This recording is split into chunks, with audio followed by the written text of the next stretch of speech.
नमस्कार मंडळी. अवधूत चिंतन श्री गुरुदेव दत्त श्री स्वामी समर्थ महाराज की जय.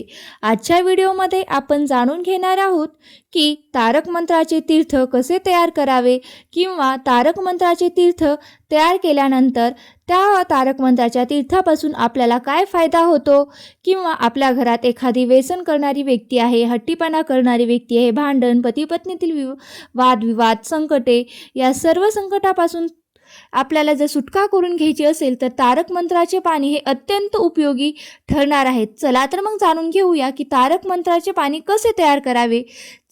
तर मी तुम्हाला आजच्या व्हिडिओच्या माध्यमातून या संबंधी संपूर्ण माहिती देणार आहे. त्यामुळे तुम्ही व्हिडिओ स्किप न करता शेवटपर्यंत पहा, जेणेकरून तुम्हाला कसं बनवायचं याची माहिती मिळून जाईल. चला तर मग व्हिडिओला सुरुवात करूया.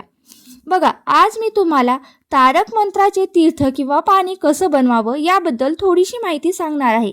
कारण कसं आहे की कोणती अशक्य अशी गोष्ट आपल्या जीवनामध्ये असेल किंवा आपल्या जीवनामध्ये काही गोष्टी आपल्याला साध्य करायच्या असतील पण ते आपल्याकडून होत नसतील, तर तुम्हाला ती साध्य करण्यासाठी तारक मंत्राचे पाणी इतकं प्रभावी असं कोणतंच साधन तुम्हाला ठरणार नाही किंवा कुठलीही दुसरी सेवा तुम्हाला साध्य ठरणार नाही.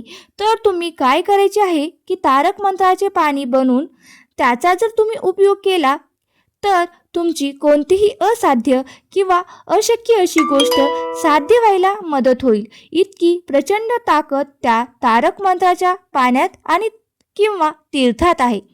मला तर असं वाटतं की कित्येक लाखो लोकांनी यापासून फायदा घेतलेला आहे. तुम्ही तर प्रत्येकाचे अनुभव यूट्यूबवर पाहतच आहेत किंवा बऱ्याच जणींकडून तुम्ही ऐकलंही असेल. इतकी प्रचंड ताकद त्या तारक मंत्राच्या तीर्थामध्ये आहे. त्यामुळे प्रत्येकाने तारक मंत्र म्हणून त्याचे तीर्थ बनवून ते प्राशन करायला काहीही हरकत नाही असे मला वाटतं. तरी मग तारक मंत्राचे तीर्थ किंवा मंत्राचे पाणी कसं बनवायचं, तर अगदी सोपं आहे. तुम्ही रोज सकाळी उठल्यानंतर नित्यकामे आटपून देवपूजा करताना किंवा संध्याकाळी किंवा सकाळी कधीही करा किंवा देवपूजा संपल्यानंतर तुम्ही धूप अगरबत्ती सगळं झाल्यानंतर स्वामींच्या फोटोसमोर बसून लक्षात ठेवा की समोर दिवा लावलेला पाहिजे आणि अगरबत्ती लावलेली असायला पाहिजे. मग तिथे बसून तुम्ही तारक मंत्र तर सर्वांनाच माहिती असेल, पण जे कोणी नवीन आहेत स्वामी भक्त त्यांनी स्वामी सेवेबद्दल काही माहीत नाही, तर अशाने तारक मंत्र तुम्हाला कुठे मिळेल, तर त्याचं पुस्तक रूपी कुठेही मिळत नाही. मिळालं तर तुम्ही गुगलवरती सर्च करू शकता किंवा तुम्ही यूट्यूबवरतीही तारक मंत्र म्हणून सर्च करू शकतात. अगदी छोटासा असा मंत्र आहे. तुम्हाला 11 वेळा हा मंत्र म्हणण्यासाठी फार काही वेळ लागणार नाही, फक्त 10 मिनिट लागतील. जर तुम्ही रोज म्हणत गेलात तर तुम्हाला तुमच्या सरावाने हा मंत्र पाठ होऊन जाईल. मग अशा वेळी काय केलं पाहिजे, दिवा अगरबत्ती लावून देवासमोर बसलं पाहिजे आणि 1 तांब्या पाणी किंवा एक पेला पाणी घ्यायचं आहे आणि त्याच्यामध्ये पूर्ण पाणी भरायचं आहे आणि ते पाणी स्वामींच्या मूर्तीसमोर ठेवून त्यावरती आपला उजवा हात ठेवायचा आहे आणि उजवा हात ठेवून 11 वेळा तारक मंत्र म्हणायचा आहे.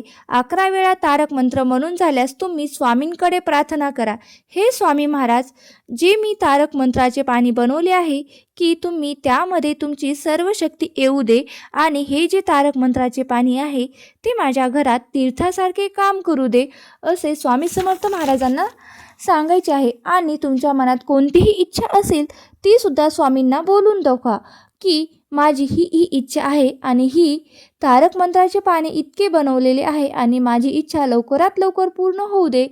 मग तुम्ही हे नित्य नियमाने केल्यानंतर तुमच्या लक्षात येईल की तुमचे जे काही प्रॉब्लेम्स आहेत किंवा जे काही संकट आहेत ते हळूहळू कमी होतं आणि अशक्य अशी गोष्ट सुद्धा शक्य होत असते. त्या सगळ्या शक्य होत आलेल्या असतील. मग आपण तारक मंत्राची शक्ती, मग तुम्ही तारक मंत्राच्या पाण्याचा संकल्पही करू शकता की मी रोज 11 वेळा 21 वेळा किंवा 108 वेळा म्हणेल. जितकं लवकरात लवकर तुम्हाला काम व्हावं असं वाटतं तितकी प्रभावी सेवा करायला पाहिजे. मग तुम्ही सकाळ संध्याकाळ दोन्ही वेळाही ही सेवा करू शकता. तर तारक मंत्राचं पाणी कसं बनवावं याबद्दल मी तुम्हाला थोडक्यात माहिती सांगण्याचा प्रयत्न केलेला आहे. अगदी सरळ प्रयत्न केलेला आहे, तरच तर नक्कीच स्वामी भक्तांनो, तुम्हाला हा व्हिडिओ आवडला असेल तर नक्कीच माझ्या व्हिडिओला एक लाईक करा आणि कमेंट करायला विसरू नका. आणि तुम्ही जर माझ्या चॅनलवरती नवीन असाल तर सबस्क्राईब करायला विसरू नका. आणि व्हिडिओ शेवटपर्यंत पाहिल्याबद्दल अगदी मनापासून मी तुमची खूप खूप आभारी आहे. धन्यवाद. श्री स्वामी समर्थ. जय जय स्वामी समर्थ.